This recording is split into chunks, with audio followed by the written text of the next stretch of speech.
जय हिंद दोस्तों।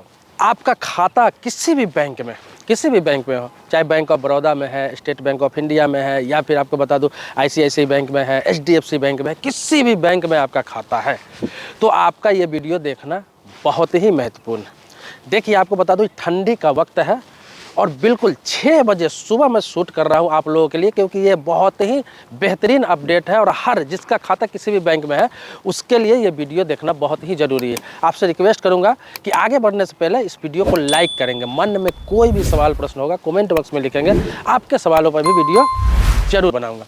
आते हैं सीधे मुद्दों पर। देखिए, आरबीआई ने अभी 2 दिन पहले एक अपडेट दिया है, कहा है कि जिसका भी खाता किसी भी बैंक में है, अक्सर आप देखते होंगे कि लोग एक व्यक्ति 4 खाता, 5 खाता, 6 खाता, 7 खाता, 10 खाता रखने लगे और उसको क्या है कि 1-2 खाता यूज करते हैं, बाकी जो खाता होता है, बाकी जो अकाउंट होता है उसका उपयोग वो नहीं कर पाते हैं या फिर ऐसे ही छोड़ के रखे हुए थे।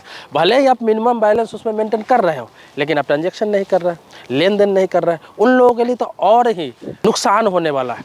मैं आपको बता दूँ कि आरबीआई ने कहा है, गाइडलाइन जारी करके नोटिफिकेशन दिया है कि देखिए, कोई भी व्यक्ति जिसका खाता है, चाहे जितना खाता रख रहा है उससे कोई दिक्कत नहीं है। आरबीआई के कोई गाइडलाइन नहीं है कि आपको 1 ही खाता रखना है, 2 ही रखना है, 4 ही रखना है, 5 ही रखना है। ऐसा नहीं, आप सक्षम है जितना खाता रख सकते हैं।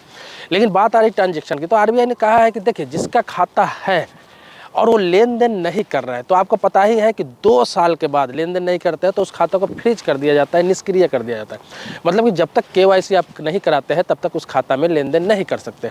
लेकिन अब क्या कहा गया है कि जिसका भी खाता है वो लेन देन नहीं कर रहा है, चाहे उस पर लाख रुपया ही क्यों ना हो, 2 लाख रुपया ही क्यों ना हो, 5 लाख रुपया ही क्यों ना हो, 10 लाख रुपया ही क्यों ना हो, अब क्या किया जाएगा, उसको परमानेंटली निष्क्रिय कर दिया जाएगा। मतलब परमानेंटली फ्रीज कर दिया जाएगा 2 साल के बाद। 2 साल अगर लेन देन किसी प्रकार से नहीं कर रहे हैं, चाहे आप एटीएम से भी कर लेते हैं एक बार लेन देन, तो भी लेन देन ही माना जाता है। किसी प्रकार से आप नहीं कर रहे हैं, ना चेक से, ना एटीएम से, ना पासबुक से, तो क्या किया जाएगा, उसको परमानेंटली निष्क्रिय कर दिया जाएगा। और उसको फिर चालू कभी कराना होगा, तो फिर से सेम प्रोसेस होगा जिस जैसे अकाउंट खुलवाने में आपका प्रोसेस होता है, सेम प्रोसेस आपको कराना पड़ेगा। ये तो बात रही निष्क्रिय की। उसके बाद 3 साल के बाद वो खाता डेड माना जाएगा, बिल्कुल डेड माना जाएगा। 3 साल अगर लेन देन नहीं करते फिर इसके बाद फिर डेड कर दिया जाएगा। उसके बाद आपके पास ऑप्शन ये बचेगा कि आप उस खाता को बंद कर सकते हैं, लेकिन जितना भी उस पर ड्यूज होगा, जो भी आपका एटीएम कार्ड का जो भी मिनिमम बैलेंस का चार्ज होगा, चाहे 5,000 हो रहा है, 7,000 माइनस में है, 10,000 माइनस में, वो सारा पैसा आपको भरना पड़ेगा, तब जाके वो खाता बंद करा सकते हैं। अब बता देता हूँ कि ये तो 2 साल 3 साल आपने सुन लिया, और 10 साल के बाद आरबीआई ने कहा कि 10 साल के बाद, 2 साल के बाद फ्रीज, 3 साल के बाद डेड, और 10 साल के बाद उसमें अगर पैसा आपका पड़ा हुआ है, कितना भी पैसा पड़ा हुआ है, लेन देन नहीं किए हैं आपने 10 सालों में, तो 1 भी रुपया आपको मिलने वाला नहीं है। 1 भी रुपया आपको नहीं मिलेगा उसमें। वो पैसा जब्त कर लिया जाता है आरबीआई की तरफ से। और क्या है कि वो आरबीआई का जो फाउंडेशन, वेलफेयर फाउंडेशन, उसमें उस पैसे को इस्तेमाल कर लिया जाता है। अभी आपने सुना होगा हाल में कि 35,000 करोड़ रुपया आरबीआई के पास अभी ऐसे पड़े हुए हैं जो वेलफेयर में यूज होने वाले हैं। वो ऐसे लोगों के पैसे हैं जिन्होंने खाता खुला लिया, 500, 1000, 2000, 5000, 10,000 से खाता खुला लिया और उस खाते को दोबारा झांकने नहीं गए, देखने नहीं गए। इसके अलावा ऐसे पैसे हैं जिस खाते में नॉमिनी नहीं था, मतलब नॉमिनी किसी ने ऐड नहीं किया, या फिर बंदा डेट कर गया, कोई दावा करने वाला नहीं है। ऐसे ऐसे पैसे हैं जो 35,000 करोड़ रुपया आरबीआई के पास है और उसका इस्तेमाल वेलफेयर में हो रहा है, गरीब लोगों के एजुकेशन पे हो रहा है। इसके अलावा जनधन खाता की बात, अभी मैंने पहले वीडियो भी बनाया था कि जनधन खाता में लगभग 12,000 करोड़ रुपए ऐसे हैं लोगों को जिन्होंने खाता खुलाया, 500 रुपये से खुलाया, 700 रुपये से खुलाया, 2,000 से खुलाया, 5,000 से खुलाया, और आज तक झांकने नहीं गए। और उस खाता को बहुत टाइम हो गया, आपको बता दूं 2014 से जनधन खाता खुलना स्टार्ट हुआ है और ये 2024 हो गया, मतलब 10 साल। तो ऐसे ऐसे लोग भी हैं जो खाता खोले, पैसा रखे, 500, 1000, दोबारा झांकने नहीं गए, उस खाता का इस्तेमाल नहीं किया, क्योंकि कुछ फ़ायदों के लिए उन्होंने कराया था, बाकी उनके पास जो खाता है उसका इस्तेमाल कर रहे हैं। तो क्या है कि वैसे खाते हैं 2024 में 10 साल पूरे होने वाले हैं, उसमें लगभग 12,000 करोड़ रुपया के आसपास उसमें पड़ा हुआ है, जिसका कोई दावेदार नहीं है, कोई लेनदार नहीं है। वो भी इस तरह के ही यूज में आरबीआई इस्तेमाल कर सकती है उसका, अगर दावेदार नहीं मिलेंगे तो आपको बता दूं, इसीलिए बता रहा हूं कि आपके पास खाता किसी प्रकार का है, आप खाता 10 खोलिए, लेकिन 10 में ट्रांजैक्शन जरूर करिए।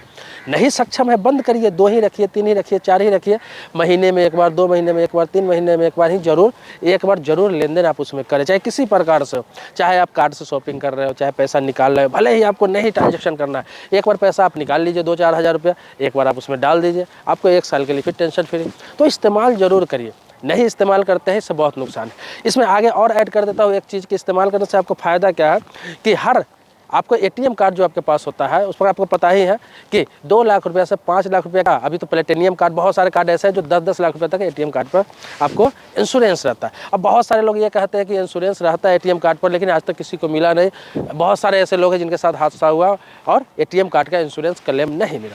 तो इसमें भी आपको काम आएगा। आप लेन देन रेगुलर करते, उसमें भी कंडीशन, हर चीज़ में कंडीशन है। ऐसे अगर देने लग जाए बैंक तो बर्बाद हो जाएगी। कोई भी खाता खुला लगा इंश्योरेंस 10 लाख का हो जाएगा। इसमें कंडीशन क्या है कि महीने में एक बार आप लेन देन करते हैं, महीने में एक बार किसी प्रकार से आपने लेन देन किया हो उस कार्ड से, तभी वो वैलिड रहता है, तभी आपका इंश्योरेंस वैलिड रहता है। तो किसी भी बैंक का एटीएम कार्ड है, चाहे आप वीजा का है, मास्टर का कार्ड है, रुपये का कार्ड है, सब पे अलग अलग है। जैसे रुपये के कार्ड पे 2 लाख का इंश्योरेंस है, वीजा कार्ड पे 5 लाख का इंश्योरेंस है, मास्टर कार्ड पे 5 लाख का इंश्योरेंस है, ऊपर उसके ऊपर का वीजा प्लेटिनियम वगैरह उसमें 7 लाख 10 लाख, ऐसे सब में सभी तरह का है। तो आपको बता दूं ये तभी वैलिड होता है जब महीने में एक बार आप उस कार्ड का इस्तेमाल करते हैं। समझ लीजिए कार्ड इंश्योरेंस के लिए कार्ड का, और खाता बचा कर रखने के लिए 2 साल में कम से कम एक बार आपका लेन देन होना चाहिए था। अगर आप 2 साल में एक बार लेन देन नहीं करते हैं तो आप जानते हैं अभी नॉर्मली फ्रीज होता है वैसे ही हो जाएगा, 3 साल में डेड हो जाएगा, और 10 सालों बाद वो पैसा से भी आपको हाथ धोना पड़ सकता है। पैसा ही निकाल लिया जाएगा और खाते को बंद कर दिया जाएगा। दोस्तों आपको पता ही है कि इस चैनल पर फैक्ट्स वर्ल्ड पर आपको बैंकिंग से संबंधित, इंश्योरेंस से संबंधित, लोन से संबंधित, इसके अलावा आपको तो पोस्ट ऑफिस, मतलब जितने भी इन्वेस्टमेंट हो, कुछ भी आप सवाल करते हैं, आपके सवालों पर वीडियो जरूर बनाता हूँ। लेकिन ये एक अपडेट था, मैं सुबह सुबह देख रहा था और पार्क में मैं टहलने आया हुआ था, तो मैं सोचा कि चलो आपको एक नया अपडेट दे दिया जाए सुबह सुबह। आप इसी तरह से कोई जानकारी चाहते हैं, तत्काल अपडेट चाहते हैं, अपने टॉपिक पर वीडियो चाहते हैं, तो कमेंट बॉक्स में जरूर लिखेंगे आप। देखिए मेरे सब्सक्राइबर अभी तक आप नहीं है तो चैनल को सब्सक्राइब जरूर कर लेंगे, लेकिन पुराने सब्सक्राइबर है तो इसके लिए कोटि कोटि धन्यवाद देता हूँ। आभारी हूँ आपका। मिलते हैं नेक्स्ट वीडियो में एक नए मुद्दे के साथ, तब तक के लिए शुक्रिया, धन्यवाद, जय हिंद दोस्तों।